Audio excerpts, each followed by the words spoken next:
Assalamualaikum warahmatullahi wabarakatuh. Perkenalkan, nama saya Yuhana Cayanti dari kelas 4C. Di sini saya akan mempresentasikan materi bab 4 tentang perjanjian kerja, PKWT, PKWTT, dan outsourcing. Yang pertama ada pengertian perjanjian kerja. Perjanjian kerja adalah kesepakatan antara pekerja dan pengusaha yang memuat syarat kerja, hak dan kewajiban kedua belah pihak. Perjanjian ini menjadi dasar hukum dalam hubungan kerja sehingga harus dibuat dengan jelas agar tidak menimbulkan konflik di kemudian hari.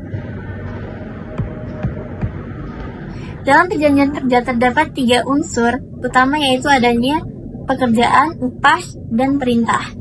Pekerjaan menunjukkan tugas yang dilakukan, upah sebagai imbalan, dan perintah menunjukkan adanya hubungan atasan dan bawahan. Ketiga unsur ini harus terpenuhi agar hubungan tersebut sah sebagai hubungan kerja. Perbedaan PKWT dan PKWTT. Yang pertama ada jangka waktu.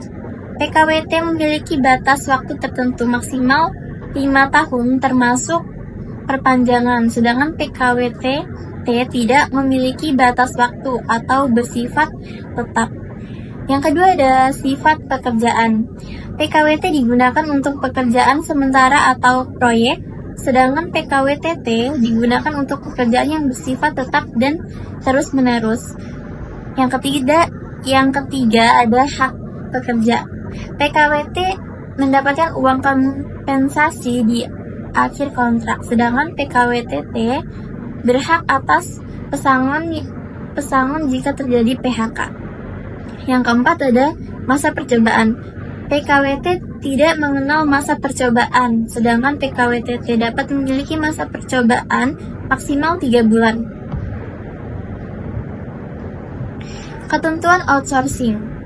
Outsourcing adalah penyerahan sebagian pekerja kepada perusahaan lain sebagai penyedia tenaga kerja.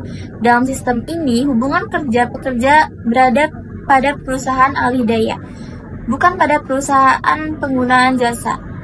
Berdasarkan aturan terbaru, outsourcing tidak lagi dibatasi hanya untuk pekerja penunjang, namun tetap harus mengikuti regulasi yang berlaku. Selain itu, pekerja outsourcing juga memiliki perlindungan seperti jaminan kelangsungan kerja meskipun terjadi pergantian perusahaan penyedia jasa. Selanjutnya ada hak, kewajiban, pesangon, dan kompensasi. Yang pertama ada kompensasi PKWT. Diberikan saat kontrak berakhir minimal kerja 1 bulan.